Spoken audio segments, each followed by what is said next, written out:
बंदो गुरुपद कंज कृपा सिंधु नर रूप हरि महामोह तम पुंज जासु बचने रवि करन कराओ धन्य धन्य सतगुरु सुखदार महिमा कही न जाए जो कुछ कहो तुम्हारी कृपा मोटे कछु न बसा। और व्यक्त रूप में प्रातः स्मरणीय अनंत श्री विभूषित परम पूज्यपाद सदगुरु महाराज के चरणों में कोटि कोटि नमन। विशिष्ट गुरुजन, उपस्थित सत्संग प्रिय महानुभावों, माताओं एवं बहनों, सभी के अंदर में बैठे परमात्मा को कोटि कोटि नमन। परमाराध्य सदगुरु महाराज की वाणी है, थोड़ा सा भी सत्संग करो तो बड़ा लाभ होता है। थोड़ा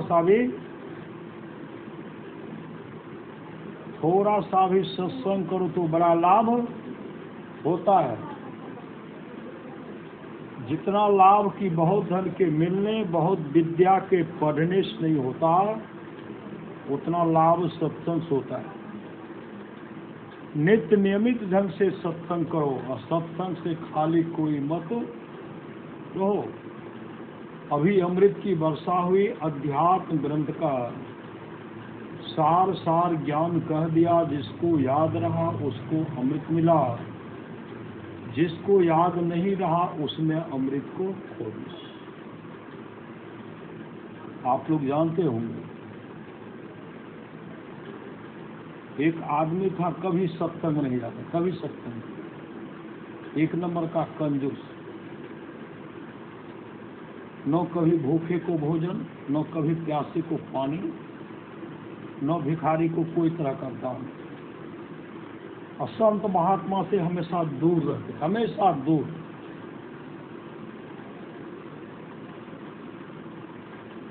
धन तो बहुत जमा कर लिए। एक दिन की बात है,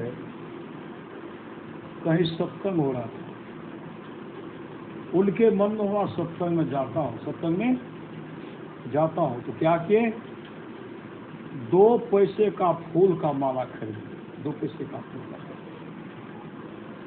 जा करके महात्मा जी के चरण पर रख देते, रख करके जीवन में पहला बार वो 2 घड़ी तक सत्संग, 2 घड़ी तक सत्संग का श्रवण किए।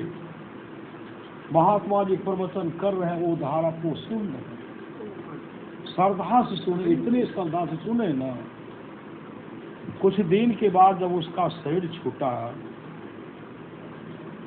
जमदूत भी आया। देवदूत कहते मैं इसे ले जाऊंगा। जमदूत कहते हैं कि ये जीवन में कभी शुभ काम नहीं किए हैं, इसलिए मैं ले जाऊंगा। देवदूत कहते मैं ले जाऊंगा। दोनों आपस में झगड़ा करने लगे। तो होते होते जमदूत भी जा रहे हैं, देवदूत भी जा रहे हैं। उनको लेके चले गए जमराज के पास। जमराज के पास जब गए तो जमराज कहते बताओ तुम जीवन में क्या सब किया, जीवन में क्या सब शुभ काम किया। अब कुछ तो नहीं बोल रहे हैं। चित्रगुप्त से कहते इसका डायरी उलटिए, दिनचर्या बुझिए तो उलटिए। तो दिनचर्या जब डायरी उलटते हैं तो उनके जीवन में कहीं भी शुभ काम नहीं, कहीं भी। लंबी उम्र, शुभ काम नहीं। तब देखते हैं बगल में लिखा हुआ है, 2 पैसे का फूल का माला, संत को दान और 2 घड़ी सत्संग सुना। तब विचार करते हैं अब तो इसको नरक में जाना है, लेकिन 2 पैसे का फूल का माला जो दान किया, दान जो क्या है, और 2 घड़ी समय दान दिया। समय मूल्यवान है ना। एक एक श्वास के लिए सिकंदर तरसते रह गए, डॉक्टर मुझे किसी तरह बचा लो, ढेर सारा धन दूंगा। सोना चांदी हीरा जवाहरात का अंबार लगा दूंगा, लेकिन मुझे मेरी माँ से दर्शन करा दे। आधा राज तक दे दूंगा। डॉक्टर ने कहा, है विजेता, आप दुनिया की तमाम दौलत मेरे हवाले कर दीजिए, लेकिन आपके श्वास में एक भी श्वास जोड़ने को किसी को ताकत नहीं है। संत कबीर कहते हैं, ऐसे महंगे मोल का एक श्वास जो जाए, 3 लोक न पट तरे काहे धुर मिला। आज ये 2 घड़ी का समय और श्वास को सत्य में लगा। कहते देखिए, इसको जो है ना, अब इनको इंद्रलोक की गद्दी मिलेगी, इंद्रलोक राजा बनेगा, राजा बनेगा। उनको कहते हैं, पहले नरक में जाना चाहते हो कि पहले इंद्रलोक का राजा बनना चाहते हो? वो कहते सत्संग सुने थे, हो गया चला। कहते देखिए, नरक में तो बाद में जाएंगे, पहले हमको राजे बना दीजिए। राजा बनाया गया। जैसे राजा बनाया गया, स्वर्ग के सिंहासन पर जैसे गए, एकाएक उनके मन में होता, मैं जीवन में कोई शुभ काम नहीं किया, अंत में सत्संग किया, 2 पैसे का फूल का माला दान किया, हम कहां से कहां आए। वो उसी समय वो वरुण देवता को बुलाए, वरुण देवता को आवाहन करते। वरुण देवता, जल का देवता कौन है? वरुण। वरुण देवता आए, हाथ जोड़ करके खड़े हैं इनके सामने। क्यों खड़े? क्यों? राजान हो गए, इंद्र की गद्दी मिल गई। कहते महाराज का क्या आदेश है? कहा मेरा आदेश यही है, मृत्यु लोक में अभी जहां जहां सत्संग हो रहा हो, मृत्यु लोक में संत महात्मा का आश्रम हो, गंगा जमुना की पवित्र नदी धारा हो, जहां संत महात्मा का कुटी हो, जहां सत्संग हो रहा हो, मेरा आदेश है 2 घड़ी तक तुम लाल मतलब सोना की वर्षा करो, 1 बूंद पानी नहीं गिरे। अब सोना का वर्षा जब होने लगा तो पहाड़ के जैसा ढेर हो गया। 2 घड़ी में पहाड़ के जैसा ढेर। एक जगह जहां जहां मृत्यु लोक में सत्संग हो रहा था, जहां जहां गंगा की पवित्र धारा है, नदी है, जहां संत महात्मा लोग सत्संग करके, सोना का ढेर हो गया, पहाड़ के जैसा ढेर हो गया। उसके बाद वो सिंहासन पर से उतर गए। जब उतर गए तो कहते कहाँ जा रहे हो? कहा मेरा तो समय हो गया, आप तो हम जा रहे हैं। मैं कब आपको कहीं नहीं जाना है, आपने समय का सदुपयोग किया है। अब आप 100 वर्षों तक इंद्रलोक की गद्दी पर बैठ करके इंद्रलोक की शोभा को बढ़ाइए और इसी तरह शुभ काम करते रहिए। श्री सद्गुरु 2 घड़ी सत्संग इंद्रलोक का गद्दी मिला। श्री सद्गुरु और सोना का दान, अभी जो माई सब पहनती बहन सब सोना किनका देन? यहाँ मृत्यु लोक में थोड़े सोना था, सोना था स्वर्ग लोक में। उन्होंने कहा सोना की वर्षा करो। अभी पहाड़ का खान मिल, सोना का खान मिलता न, अभी बहुत जगह कहते सोना का, वही महापुरुष की देन। इसलिए जीवन में सत्संग नित्य और ध्यान नित्य संलग्नता के साथ कीजिए, यही लोक परलोक दोनों मंगल में। 1 नंबर का एक जुआरी था, श्री सद्गुरु जुआरी जुआ में सब दिन हारता था, सब दिन हारता था। उनका शरीर जीर्ण शीर्ण हो गया। एकाएक को क्या कहते, आज अगर हम जुआ में जीतेंगे ना, हम जुआ में जीतेंगे, उस पैसा का फूल का माला खरीद करके, श्री सद्गुरु फूल का माला खरीद करके हम अपने प्रिय आत्मा को देंगे।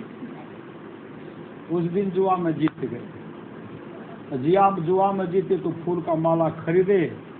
जिनको फूल का माला देना था वहां जब पहुंचे तो घर पर नहीं, पता लगा तो कब आएंगे, कहा उनका कोई ठिकाना नहीं। और सही अब तब प्राण निकलने वाला। अब दो तो किनको दो? सामने में शिवलिंग पर आवाज, शिवलिंग अनिच्छा इच्छा नहीं है। अब प्राण को त्यागेंगे, अनिच्छा है। धरती पर गिर गए, और धरती पर गिरते हैं तो हाथ में जो माला था फूल का आगे बढ़ता है, कहाँ चला गया? शिवलिंग पर चले गया। उसी समय उनकी मृत्यु हो गई। मृत्यु हो गई तब उनको जमदूत लेने किया, जमराज के पास गए, उनका हिसाब लेखा जोखा हिसाब दो कि जीवन में शुभ काम था तो जुआ सब दिन जुआ करता था ना। शराबी की हालत देखिए, जुआबाज का हालत देखिए, घर का सब कुछ बेच देंगे, नहीं बेचेंगे।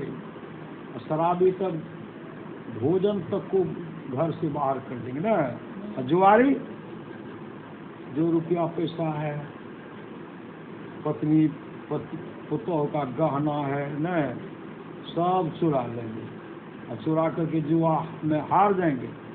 जब धर्मात्मा युधिष्ठिर हार गए, नहीं हार गए हैं, महारानी द्रौपदी को हार गए, उनको जुआ का ऐसा लक्षण होता है। कहते तेरे जीवन में शुभ काम तो है नहीं।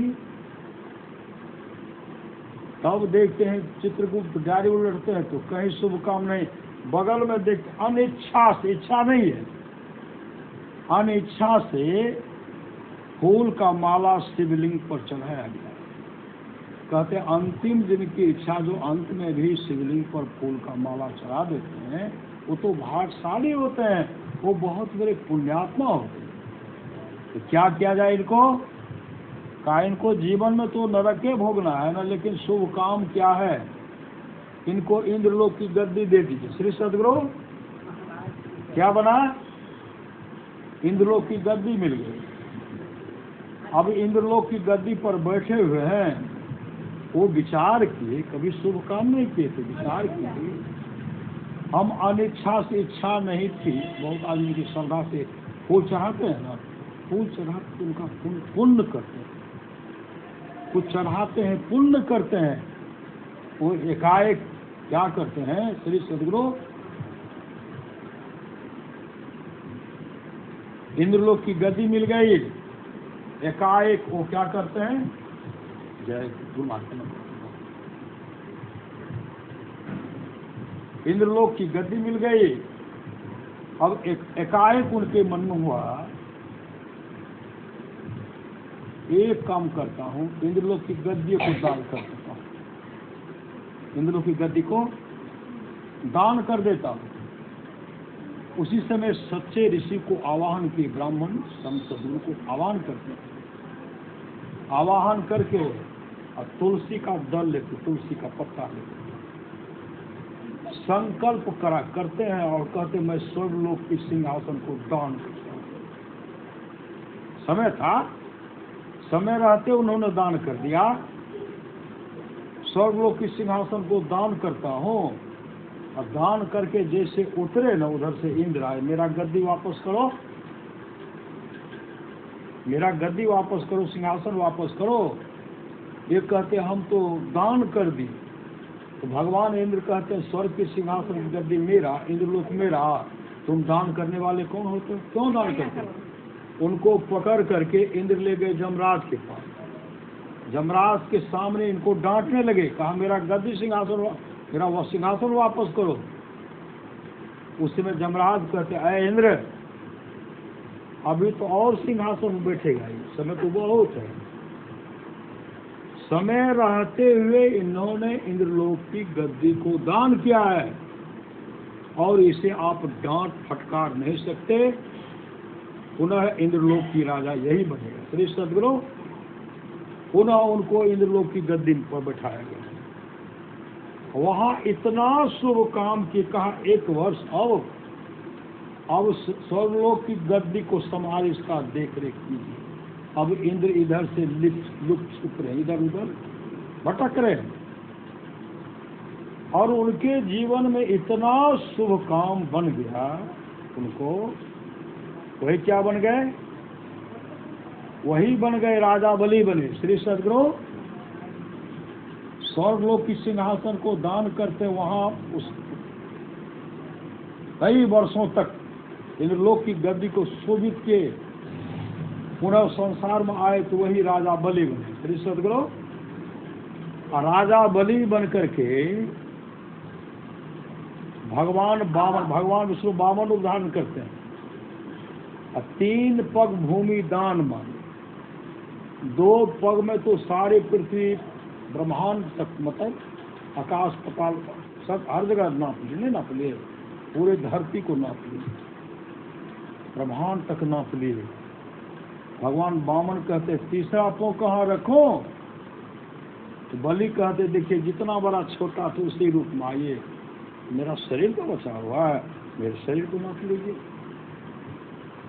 तब एक पाँव तीसरा पाँव बलि के सिर पर रखते हैं, बलि को पताल लोक का राजा बना। श्री सदगुरु पताल लोक का राजा भी कौन है? अभी पताल लोक का राजा अभी भी बलि है, बलि। और आज गद्दी कभी उनका छीना नहीं जा सकता न। जीवन में दान की, श्री सदगुरु दान की सोना चांदी किए थे, इंद्रलोक की गद्दी, पताल लोक का राजा भी है न। और भक्त प्रहलाद के कुल में जन्म लिए, भक्त प्रहलाद के कुल में जन्म लिए, पताल लोक का राजा। अनिच्छा से फूल का माला दान किए, कहाँ से कहाँ चले, रहते हुए सोना दान करवाए दिए। एक दान सोना के तो इंद्रलोक की गद्दी को सुशोभित कर। समय बड़ा बलवान है, मतलब शुभ मुहूर्त, शुभ काम है। जीवन को सत्संगमय बनाइए, भागवतमय बनाइए। तो विशाल राजपाल तो उनको दे दिए, कौन दे दिए? भगवान वामन दिए, पताल लोक का राजा बनाए। अब तब भगवान विष्णु वामन के रूप में कहते हैं अब मांगो क्या मांगते हो? क्या मांगूंगा? विशाल साम्राज्य है पताल लोक का, वहाँ का राजा तो मुझे पता था कैसे चलता था, लेकिन यहाँ कितना बड़ा साम्राज्य इसका पता तो हमको नहीं है। लेकिन अब किनको खोजेंगे? आप द्वारपाल के रूप में मेरा पहरा कीजिए। श्री सदगुरु वही पहरादार, अभी पहरादार द्वारपाल बन गए, भगवान विष्णु द्वारपाल बन गए।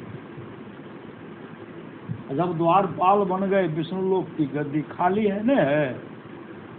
अब माँ लक्ष्मी छटपट करे, प्रभु कहाँ है, स्वामी कहाँ है? वैकुंठ लोक की गद्दी खाली है, प्रभु कहाँ है, प्रभु कहाँ है? काफी चिंता में उसी समय देवर्षि नारद पहुंचते, नारायण नारायण नारायण नारायण। देवर्षि नारद पहुंचते, नारायण नारायण। तो माँ लक्ष्मी कहेंगे देवर्षि प्रभु कहाँ है? कहा प्रभु के बारे में आपको पता नहीं? कहा नहीं। अब पताल लोक में राजा बलि का द्वारपाल बन करके काम कर रहे हैं। द्वारपाल बन करके कहाँ, कब आएंगे? कब? वो कभी आने वाले नहीं है, कभी आने वाले नहीं। देवर्षि कोई उपाय तो बताइए। देवर्षि नारद कहे देखिए अब समय आ रहा है रक्षाबंधन, रक्षाबंधन पिता न। श्री सदगुरु रक्षाबंधन में यहाँ सत्संग होता, लेकिन पानी बहुत है न, खेल है 3 बजे रेडी गए।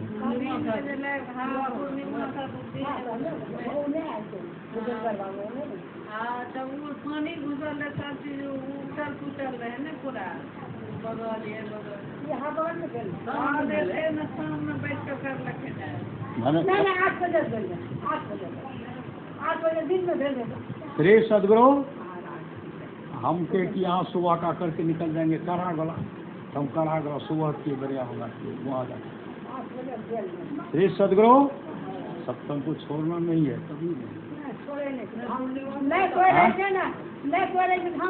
नहीं ठीक है, अपनों में फिक्र है। श्री सदगुरु तब जो है ना अंतिम में नहीं करे तो हम करें।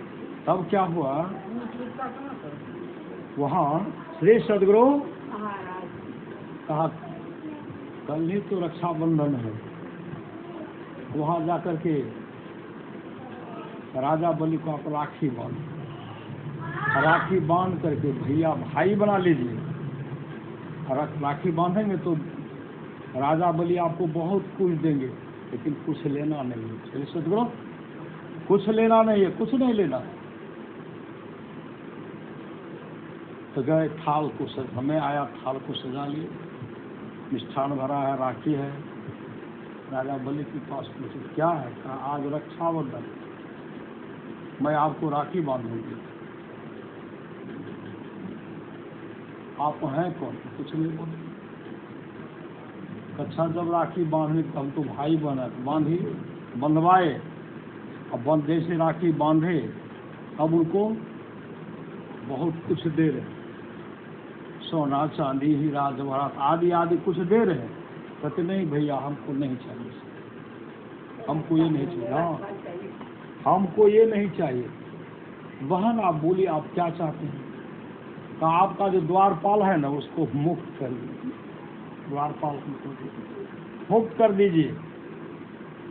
तब कहता आप लक्ष्मी है, लक्ष्मी महान कहा जाइए, मैंने आपको आपके पति को मुक्त कर दिया। तो भगवान श्री सदगुरु ये दान का मूल्य एक समय लगाना पड़ेगा। जीवन को सत्संगमय बनाइए। धुंधकारी प्रेत बन गए थे, 7 दिन तक सत्संग सुने, धुंधकारी वैकुंठ धाम को चले गए। राजा परीक्षित 7 दिन तक सत्संग सुने, वैकुंठ धाम चले गए। इसलिए जीवन में सत्संग में ध्यान नित्य संलग्नता के साथ कीजिए, इहलोक परलोक दोनों मंगल में। अमर मुनि का उपदेश 100 काम को छोड़ करके स्नान करना चाहिए, 1000 काम को छोड़ करके भोजन करना चाहिए, लाख काम को छोड़ करके सत्संग करना चाहिए, करोड़ों काम को छोड़ करके अपने जीवन के बागडोर को संत सदगुरु के हवाले करना चाहिए।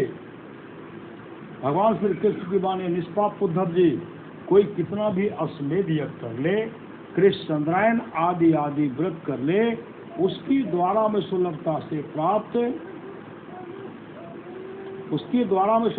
प्राप्त नहीं होता। बस एक सत्संग है, जिस सत्संग में बैठे हुए हैं, बस एक सत्संग एक ऐसा जरिया है जिसके द्वारा में सुलभता से प्राप्त हो जाता, उस भक्त के वश में हो जाता और उस भक्त का परम कल्याण हो जाता।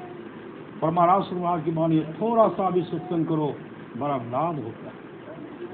भगवान महर्षि रमन जब सत्संग करते थे ना, उनके सत्संग में गाय आती थी। गाय संजोग से एक दिन गाय सत्संग में नहीं आई। भगवान महर्षि रमन जब आंख बंद करते हैं तो क्या देखते हैं, गाय जो है जंगल में बीमार पड़ गया। सत्संग समाप्ति के बाद भगवान महर्षि रमन घनघोर जंगल की ओर चलते हैं। जब घनघोर जंगल जाते हैं, गाय अपने गुरुदेव को देख करके रोने लगी। भगवान महर्षि रमन कहते, गोमा आज तुम सत्संग में क्यों नहीं गई? गाय रोकर कहे, गुरुदेव क्या करो, आज मेरे शरीर बुखार है, कष्ट है, पीड़ा है, इसलिए मैं नहीं जा पाई। भगवान महर्षि रमन कहते, गोमा कहो तो तुम्हारे शरीर में जो कष्ट है, पीड़ा है, बुखार है, सबको दूर कर दो। गाय रोकर कहे, गुरुदेव अब शरीर में रहने की इच्छा लालसा नहीं है। आपके पास आकर मैं बराबर जो आपका दर्शन क्या करते थे, सत्संग श्रवण क्या करते थे, उस पुण्य के चलते अब इस शरीर को परित्याग करोगे। अब परित्याग करके दिव्य रूप धारण करोगे। विष्णु लोक से विमान आने वाला है, विमान पर बैठकर विष्णु लोक को चले जाओगे और भगवान विष्णु की चरण की अधिकारी बन जाओगे। गाय उसी से अपने शरीर को परित्याग करके दिव्य रूप धारण करती है।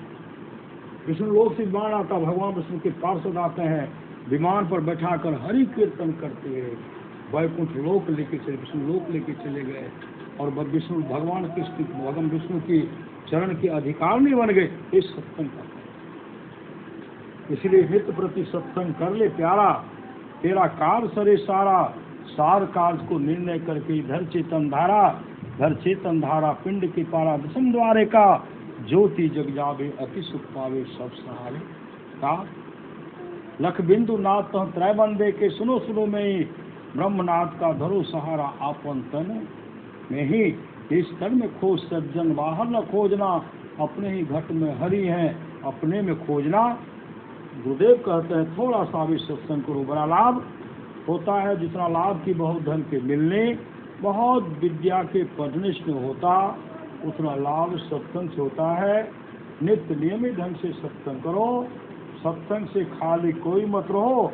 अभी अमृत की वर्षा हुई, अध्यात्म ग्रंथ का सार ज्ञान कह दिया। जिसको याद रहा उसको अमृत मिला, जिसको याद नहीं रहा उसने अमृत को खो दिया। पुनः सदगुरु महाराज कहते हैं, जो लोग बहुत दिनों से सत्संग करते आ रहे हैं, अभी कर रहे हैं, आगे भी करेंगे, वे सभी महासुख के भागी होंगे, महासुख का हिस्सा होंगे। श्री सद्गुरु, सुख है, सुख का ढेर है, लेकिन महासुख का भागी होंगे, हिस्सा मिलेगा।